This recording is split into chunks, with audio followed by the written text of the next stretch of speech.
رب اشرح لی صدری ویسر لی امری واحلل عقدۃ من لسانی یفقہوا قولی۔ السلام علیکم ورحمۃ اللہ وبرکاتہ۔ آج ہم آیت نمبر 26 اور اس سے اگلی چند آیات پڑھیں گے۔ آیت نمبر 26۔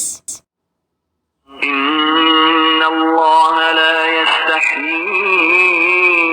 ان یضرب مثلا ما بعوضة فما فوقها فأما الذين آمنوا فيعلمون أنه الحق من ربهم وأما الذين كفروا فيقولون ماذا أراد الله بهذا مثلا يضل به كثيرا ويهدي به كثيرا وما يضل به إلا الفاسقين۔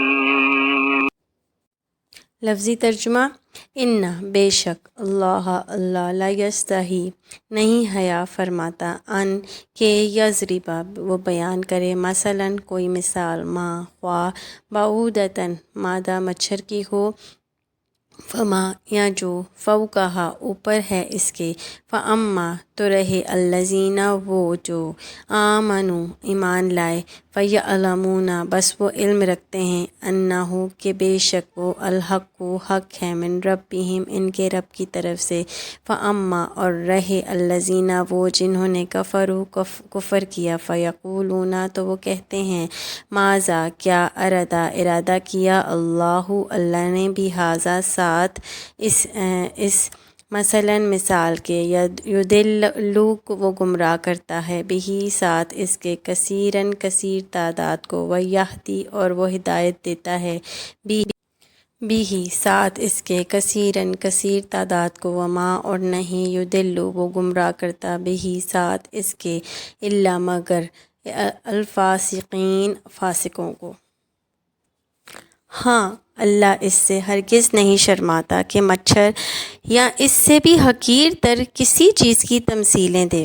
جو لوگ حق بات کو قبول کرنے والے ہیں وہ انہی تمثیلوں کو دیکھ کر جان لیتے ہیں کہ یہ حق ہے جو ان کے رب ہی کی طرف سے آیا ہے، اور جو ماننے والے نہیں ہیں اور انہیں سن کر کہنے لگتے ہیں کہ ایسی تمثیلوں سے اللہ کو کیا سروکار۔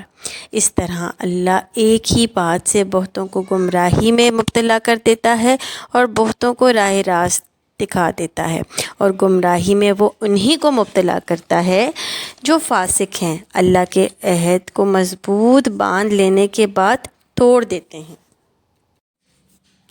یہاں ایک اعتراض کا ذکر کیے بغیر اس کا جواب دیا گیا ہے۔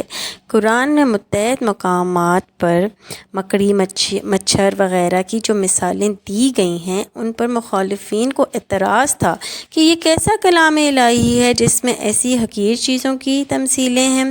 وہ کہتے تھے کہ اگر یہ خدا کا کلام ہوتا تو اس میں یہ فضولیات نہ ہوتیں، یعنی جو لوگ بات کو سمجھنا نہیں چاہتے، حقیقت کی جستجو ہی نہیں رکھتے، ان کی نگاہیں تو بس ظاہری الفاظ میں اٹک کر رہ جاتی ہیں اور وہ ان چیزوں سے الٹے نتائج نکال کر حق سے اور زیادہ دور چلے جاتے ہیں، برعکس اس کے جو خود حقیقت کے طالب ہیں اور صحیح بصیرت رکھتے ہیں، ان کو انہی باتوں میں حکمت کے جوہر نظر آتے ہیں اور ان کا دل گواہی دیتا ہے کہ ایسی حکیمانہ باتیں صرف اللہ ہی کی طرف سے ہو سکتی ہیں۔ فاسق نافرمان اطاعت کی حد سے نکل جانے والے کو کہتے ہیں۔ آیت نمبر 27۔ الذين ينقضون عهد الله من بعد ميثاقه ويقطعون ما أمر الله به أن يوصل ويفسدون في الأرض أولئك هم الخاسرون۔ لفظی ترجمہ۔ الذین وہ جو ینقضون توڑتے ہیں عہد اللہ کا من بعد میثاقہ اس کے مضبوط ہونے کے وَيَقْطَعُونَ اور وہ کاٹتے ہیں ما جو امرا حکم دیا اللہ نے بھی اس کا ان کے یصلی وہ جوڑا جائے وَيُفْسِدُونَ اور وہ فساد کرتے ہیں فی الارض زمین میں اولئک یہی لوگ ہیں ہم وہ الخاسرون جو خسارہ پانے والے ہیں۔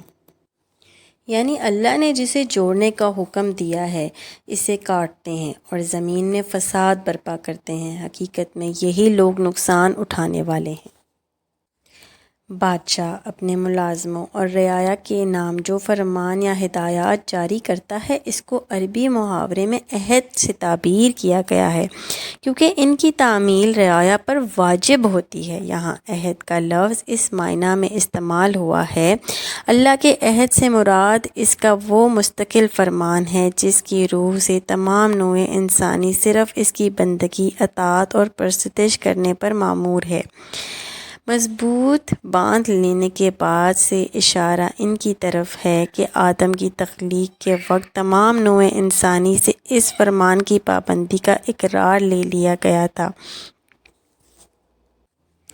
یعنی جن روابط کے قیام اور استحکام پر انسان کی اجتماعی و انفرادی فلاح کا انحصار ہے اور جنہیں درست رکھنے کا اللہ نے حکم دیا ہے، ان پر یہ لوگ تیشہ چلاتے ہیں۔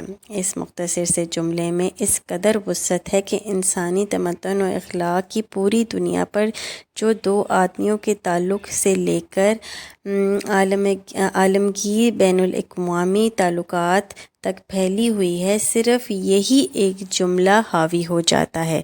روابط کو کاٹنے سے مراد محض تعلقات انسانی کا انقطاع ہی نہیں ہے بلکہ تعلقات کی صحیح اور جائز صورتوں کے سوا جو صورتیں بھی اختیار کی جائیں گی وہ سب اسی ذیل میں آ جائیں گی، کیونکہ ناجائز اور غلط روابط کا انجام وہی ہے جو قطع روابط کا ہے، یعنی بین الاقوامی معاملات کی خرابی اور نظام اخلاق و تمدن کی بربادی۔ ان تین جملوں میں فسق اور فاسق کی مکمل تعریف بیان کر دی گئی ہے۔ خدا اور بندے کے تعلق اور انسان کے تعلق کو کاٹنے یا بگاڑنے کا لازمی نتیجہ فساد ہے، اور جو اس فساد کو برپا کرتا ہے وہی فاسق ہے۔ آج کے لیے بس اتنا ہی، کل ہم انشاءاللہ دوبارہ ملیں گے۔ وآخر دعوانا ان الحمد للہ رب العالمین۔